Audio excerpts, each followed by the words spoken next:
Okay, good afternoon, everyone. Uh, right now, I am going to tackle about the conditions of work, which is also part of industrial psychology subject. Okay, so what is actually the purpose? So here, before we are going to tackle about stress, of course, we have to discuss, no, what are the factors about the conditions of work, no, whatever, because different condition the work is actually have different settings, no, and also we can expect that, of course, because of that different settings that may arrive na po siya lain nga conditions. So many factors affect our work for performance. So one of the most significant factors is the condition of the place that we work in. It is widely known that the immediate environment which we work has a great influence over the efficiency and productivity of our jobs. Yes, no, definitely. A company can select the best employees, train them thoroughly for their job, provide them with the best supervision, and can provide an optimal organizational climate. However, if the conditions in which work is being done are poor, productivity will surely decrease. So, furthermore, poor working conditions can cause higher accident rates and lower the quality of production. So, and efficiency. So, while it is true that improved work conditions do at least temporarily increase productivity, it is very difficult to determine whether the increase in productivity was due to the improved working condition or to other factors. So, the fact is the working environment is not the whole no story. So, of course, things such as an employee's perception of reality and his motivation are also major influences of his productivity. So now, part of the conditions of work is the physical conditions of work. So, no, we are now starting to the main topic, the subtopic. Okay, physical conditions of work. So, what is actually the physical conditions of work? So, of course, just like what I've told you a while, just like what I mentioned a while ago, it varies from different settings, from different um, um, like workplace, no, or the surroundings of the work sites. So the physical conditions of work involve a wide range of factors. So things as location of the work, excuse me, proximity of the work area to services like stores and restaurants are major influences in job satisfaction and productivity. Uh, um, I need not to read all of this. No, ang ako is to emphasize what is the physical conditions of work.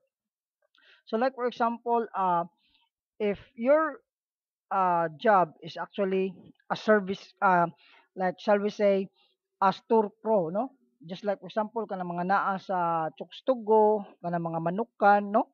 Uh, of course, it is very important to have a wide space or kana bang space nga dako-dako siya, no? Sufficient enough para kabutangan sa mga butang, at the same time naapoy kuano space para sa kaya siyempre init ba na diya magluto ka. So importante kaayo. That is part of my experience before nga baka piktar gino tungod of the because of the limited space that they have, and sa ilang pananaw, of course, samok no samok kayo niglihok. So that could actually affect your psychological mindset. So whether you like it or not, that's really true, no? Nya mo na nga importante jud kayo siya. So the size of the building, so part of that, no? Ang arrangement sa mga butang, uh, the ventilation is very important also, the light, no? Wherein of course kung walay light and then your work is actually kanang nanghangan siya, no, og aside from the ventilation, gihangan siya og sufficient enough nga light nga pwede nimo makita, no, kung unsa imong mga pantrabaho, especially if naay mga pareha 'tong example ganiya, no, ang service crew nga molantaw siya sa mga form sa paper, so she need to fill up the form, no, before she will start to her daily operations. So of course, dapat it has to be lighted properly, no? the ceilings and the walls. So dapat nagi siya sakto kay nga space no para dili mapakong.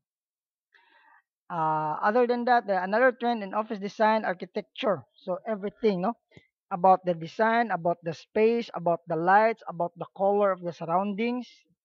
Uh, First, we have illumination. So inside the workplace, one of the factors that affect the physical condition is illumination. By the way, what is illumination? So dili nito may bawaan no. Um, According to the studies kuno been conducted on what the optimal illumination so should be, there has still been no agreement on what constitutes the ideal lighting for optimum productivity and efficiency. So let's like for example, class, the amount of illumination required depends on the type of work being done. So shall we say, for example, class, you might be wondering, no, why is it that the fast food is color red, orange, dili kay siya ingon red nga kanang sobraan ra pud kayo kapatay kay nga red no, but of course very pleasant to the eye of the people, very catchy nya. Why red? Because red actually symbolizes a happy feeling, as well as the orange and the yellow. Sa yellow pod mura sad siya og kuano, symbolizes siya, pwede siya ma-symbolize og craving. So most likely kanang mga fast food na gid sila yung mga yellow, red, orange. That is very common. That is part of illumination. So other than that, sa pintal na siya kasi it talks about the pintal, the paint. Psychologically na siya epekto no. So illumination is very important. So, optimal illumination should be done. Uh, Next, we have noise. So, it's one of the most common irritants that people face every day. Kaning noise class, it's nato gitawag class o kanang noise pollution. Napo tayo gitawag o kanang essential noise, no? Napo diri no, napo types of noise are equally disturbing, continuous noise, napo diri intermittent noise. So, balik ta ato way back sa katong essential and distracting noise or polluted noise. When you say polluted noise, those are type of noise no nga kana bang from the word polluted no, it can only those are unnecessary noise like kanang dakol-dakol, kanang pokpok no. Actually, that is not very pleasant to our ears. So that's why we can say that is unpleasant noise. Onya, kanang efficient noise class. Like for example, shall we say, while working, of course, you turn on your radio. Kanaminaw ka, no? Because you love to hear music. You want to hear music, no? Kana mga pinili ni mga tukar. However, if that particular music is not suitable, no, or dili siya kana bang wa siya ni fit in sa imuhang emotion as a person, because according to them, the music, no, is the music actually derives from the soul. Kung unsay soul sa usa ka tawo, kung unsay ganahan nimo, unsay mga experiences nimo, ara po na siya mo reflect sa type of music nga imong ganahan. Ah, and then just like for example, there are people who loves kana melancholic music, no, na yung mga napoy mga music nga kanang kuan lang no, kanang mellow, no. Mellow, hinay lang siya, no. Napoy mga rap, napoy uban mga unsa pa na ano na mga music na mga metal na for those people who are actually prefer to choose mga mellow music or mga kuan lang no kana bang mga hinay lang, of course they don't like mga metal nga mga music because for them that is unpleasant for them. Okay, so mo na siya here na gi-categorize diri sa ubos na gitawag og continuous noise. So from the word continuous, of course, sige, no? Sige. Walay putol-putol. Um, Not all types of noise are equally disturbing. Continuous noise is not so disturbing as people gradually get used to it. Na mga noise class nga kanang we get used to it. Just like for example, at first, na nagbungkag ya sa building no, nagpagbungkag gamit og jackhammer ana. So for you, sabaan ka, no? Sabaan ka na at first.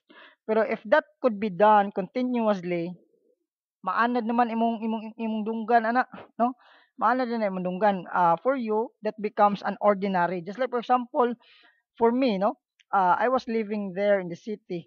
Nya, sa una among balay sa una class before we transfer to the move to the mountain nga part.